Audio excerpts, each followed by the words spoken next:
stop na tayong mag-vlog. Mag-mukbang na lang tayo palagi. Wala.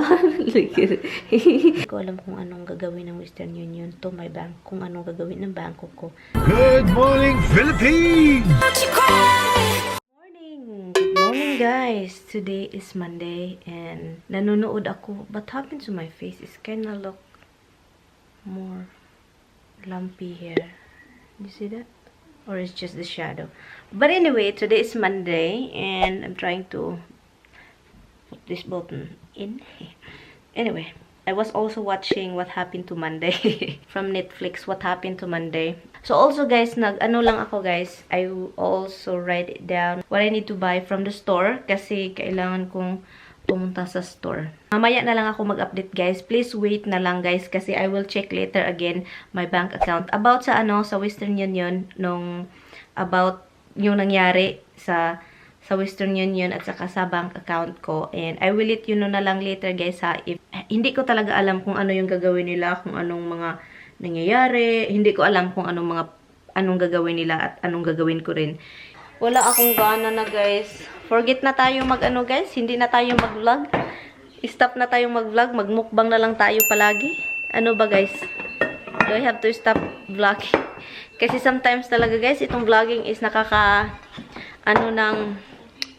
hindi mo siya nakaka-stress. Maganda man siya in the end yung gagawin mo kasi makikita mo siya, 'di ba? Pero kapag nag-vlog, totoo talaga yung mga sinasabi ng iba. Kapag nag-vlog ka and then palagi ka na lang nag-vlog, para kang nawalan ng gana pagkatapos ng mga ilang years, mawalan, parang feeling mo na walang gana dahil ganun lang pa yung mga life mo is ganun na talaga. Hindi naman yan mababago.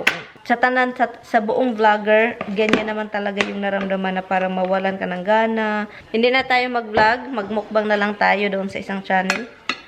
Ano nang gawin natin? Hintayin ko na lang si Tami guys. Let me know guys kung mag-ano na tayo. Once a week na yung vlog natin guys. Okay lang ba? So ngayon, ang gagawin natin is cut this. Kasi ang hirap pala niyang i-cut guys, slice na thin na hindi siya hindi siya frozen. Ang hirap pala i-cut. So ngayon, i-cut natin siya while still frozen. Kasi para ma-marinate, para makat ng proper ba. Kasi gusto ko yung sa dinner namin ni Tami mamaya, yun yung kakainin namin. Today I don't feel like going out. Okay guys. Let's cut this in pieces. Oh my god, so thin.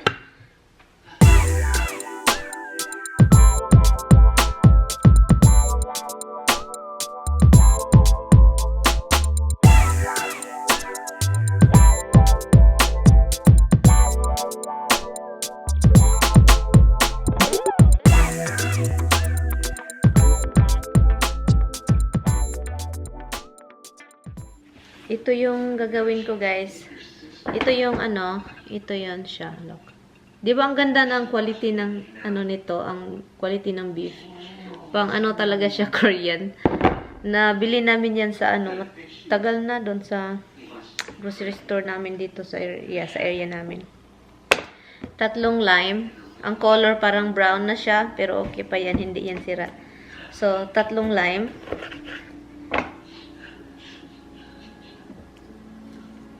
Natin siya yan.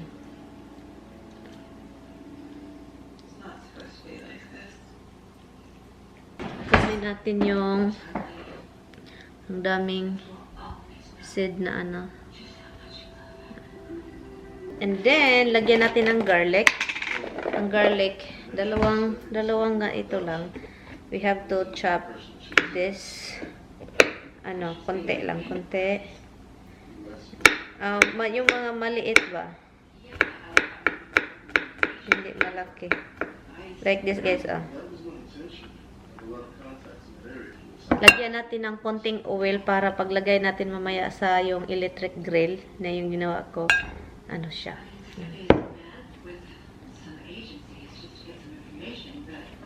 And soy. Lagyan natin ng soy. Soy. Hindi marami guys, lang. And then, lagyan natin ng konting soka. Konti lang.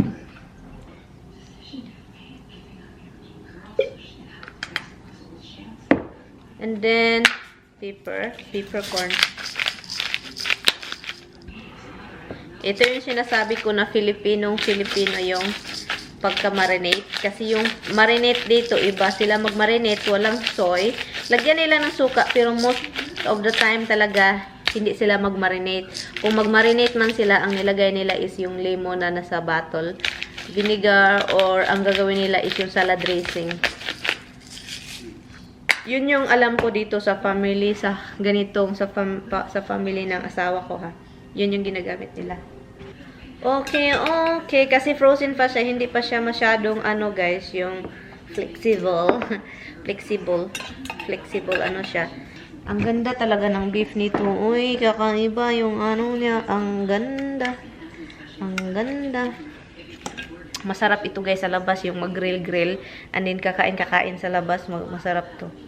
So, yeah. Sa summer, guys, gawa tayo nito, guys. Mga ganitong, style. And then, meron akong maliit na grill, diba? Nakita nyo yun sa previous vlog ko. Meron tayong sobrang liit na grill. And then, charcoal siya, as in, pure talaga to yun niya grill, hindi electric. Mas masarap yung talagang fire talaga.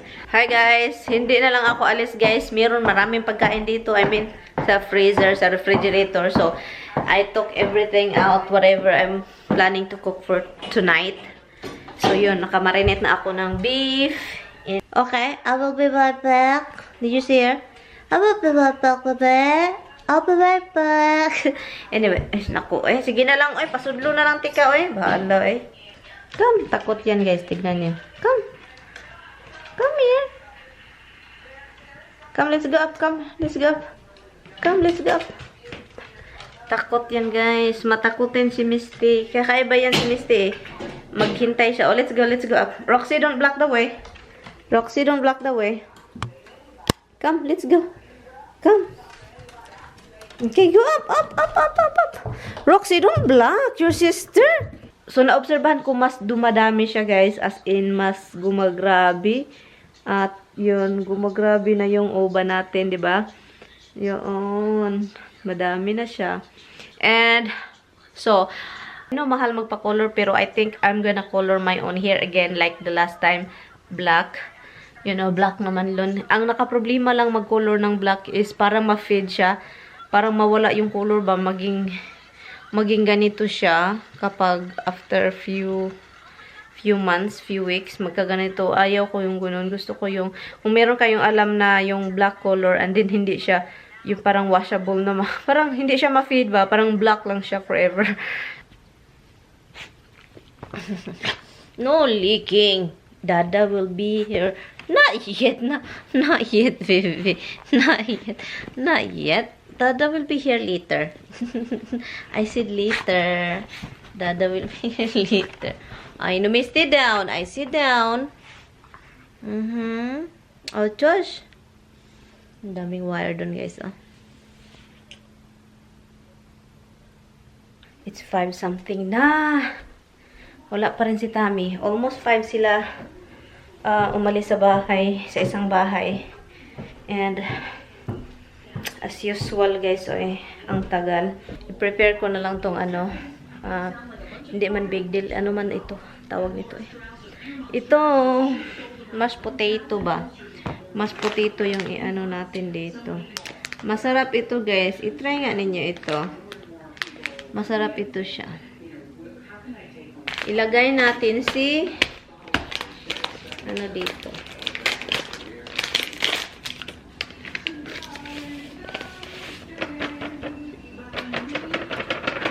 Water, 3 spoon butter, 3/4 milk. Okay. Dalawa siya. Ito, margarine, Well, walang lami ba? Walang lami yung kinabuhi na mag-isa. Wala ako sa mood kapag si Tommy, ang tagal makapunta dito. Yung mood ko ba mag-change, mag-reroute. Oh, no! Yung mood ko mag-reroute kapag wala si Tommy, hindi pa dito makadating na mga ganitong oras. Kasi natagalan dahil sa mga kakuli-kulian. Kuli-kulian talaga. Nagluluto din ako ng rice. And, so yun, hintayin lang natin yung tubig. Magbukal-bukal. And, gagamit tayo ng measuring cup. Ilang cup ba yun? 2 cups water.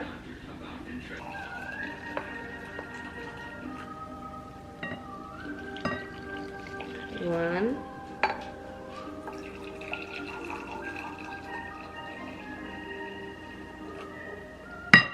Two. Ang bango niya, guys, dahil garlic, ano kasi siya. 3/4 of milk. Okay, yan. And then, yun siya, guys. Ibalik natin ito.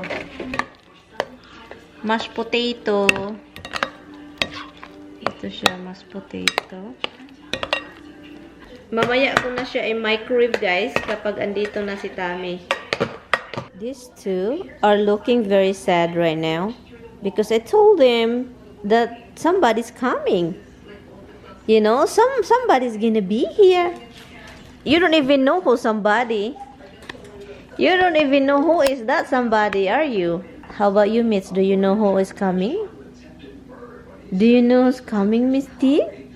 I love you. Roxy, do you know who's coming?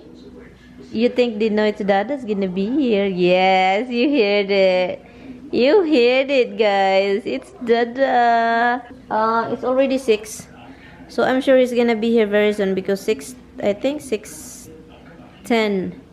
Dada will be here 6:20. I'm watching this news, guys, about the government lockdown, shutdown, I don't know.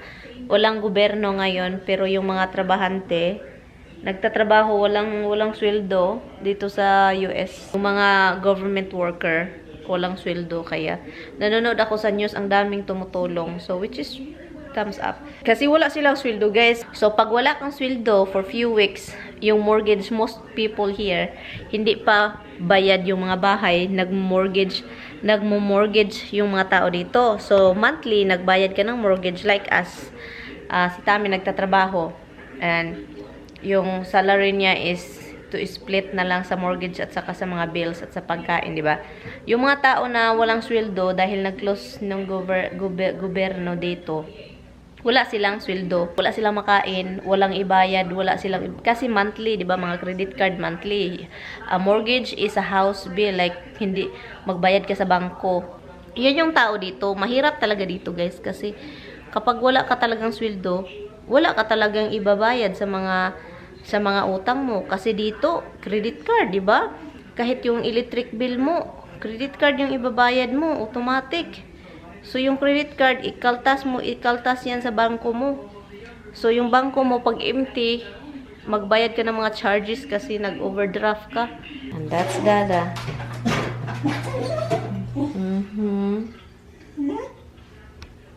Dada's home.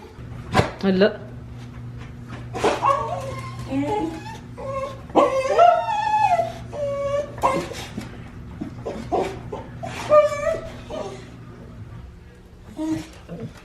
Who wants to see Dada? Puppy. Hi, puppy. Why is it 7 o'clock? I tell them, I need gas and you put air in tires. What is this in the red bag? I thought I brought 2 turkeys and I brought steak. Steak. There's so many steak here. What are you whining? Roxy, come. What are you whining? Where's Dada na? What Dada?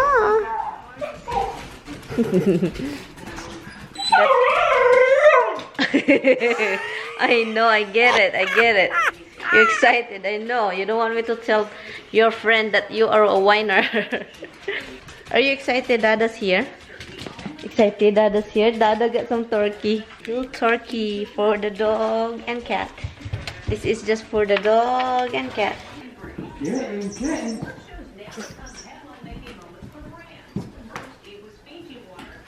He buy a lot of toys, guys. Ang daming biniling toys. Tingnan. Ang daming biniling toys for the babies. What is that? And he want you a lot. Look at it. He likes it. What kind of toy is that? Oh, it makes noise. Come here, bug. Hon, he's looking at your shoulder. What the heck? Okay, come on. Come on. Carry you? Okay, come on, I'll carry you. I'm too lazy to jump now. Okay. Oh, okay. Oh. You're such a baby. You're such a baby. Oh, you love it. Too many toys for Dada and too many food. He got a lot of food. Oh my god, these kids like. And what did you give to the dog? I gave them the duckies. More ducky. Where did you find these duckies again? Well, that's why I got them because if I get the other two get ruined, then I haven't seen them anywhere. Yeah, they are ducky. They were colors. Freak. Yeah. Tommy got this, guys. Look at this. So we have a new grill thing. Electric can, right? Yep. Electric. Smokeless also, hon. Are you sure? I don't believe it. Smokeless grill. Oh my god, a different bone. Tommy always spend a lot of money for dogs. Look, tignan nyo, Misty, guys. Sit up. Tell them sit up. Sit up, nice. Sit up. Good girl. Sit up. No, sit up. You have to put your hand down. The same thing? Yeah.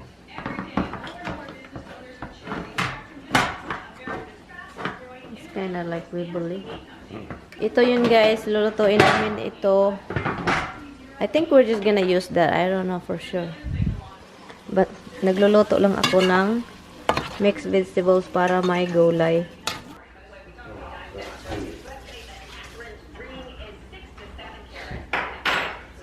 What are we watching, baby? Look who's there, guys. Tignan nyo naman, guys, yun na. Look who's on top over there. Hams? On top of that thing. Fireplace? Watching. He's over in the top and then watching the vent. Huh? Come over here. What are you watching, B-boy? Constantine. He's watching Constantine. Oh, I'm going upstairs, guys. I'll check and update you about something. Okay, I'll be right back. I will update you pala, guys, sa ano, guys. Yung sinabi ko ba about sa ano, Western Union. Hindi ko pa sinabi. Tingnan ko muna yung account ko. Okay. I will be right back. Guys, ganun pa rin siya, guys. Wala pa rin nagbabago. Guys, hindi ko talaga alam, guys, kung anong mangyayari. Zero pa rin yung ano ko, as in. Chuk. Yung dinubli nila, asan yung pera? Kung meron mang pera doon na napadala, at saka nagkautang ako sa bangko, saan yung pera? Yun yung pinagtataka ko kasi yung sister ko, yung nakuha niya, nakita niyo sa picture, di ba? 100 lang talaga, 100,000 lang nung nakuha, as in, yun lang talaga, kung ano man yung pinadala ko, yun lang nakuha ng sister ko. Diba, yung bangko dapat hindi ma-zero, wala, hindi dapat ma-empty. May extra doon, konti lang. Na-zero talaga siya dahil na dalawang bisis na ano ng Western, kung saan yung pera, or baka i-ano yan sa Western Union. Kaya hindi nakuha ng sister ko. Kaya 100,000 lang yung nakuha na ano ng sister ko. Saan yung extra money ko? Yung extra money ko, 'di ba? Wala naman talagang 4,000, 'di ba? 2,000 lang plus ang nandun. Kanya yung extra ko na para parang yung bangko ba para may sulod, para hindi tayo parang walang i-charge, kasi kapag sobrang liit yung nasa bangko mo, magcha-charge sila ng 15 or magcha-charge sila sa iyo. Dahil konti lang yung nasa bangko mo. Yun yung bangko. Yung bank, my bank, it's charge you if you have a lower amount that you have over there. So, nasaan yung pera na yun? Kasi wala naman akong extra 2,000 doon. Nasaan yung pera na yun? Yun yung pinag-alala ko. Wala akong pakialam sa mga naano yun. Hindi ko alam kung anong gagawin ng Western Union to my bank. Kung anong gagawin ng bangko ko. I will see you guys later na lang. So, ganun pa rin. Ganun pa rin, zero. Matutulog na ako. And, yeah, katatapos lang namin nanonood ng video. And, ang dami ng fats dito, guys. Nakakahiya naman. Ay, dapat na talaga mag-exercise na ako ng todo-todo. But anyway, thank you guys so much for watching. I will see you guys in my next one. Bye! Good night, guys!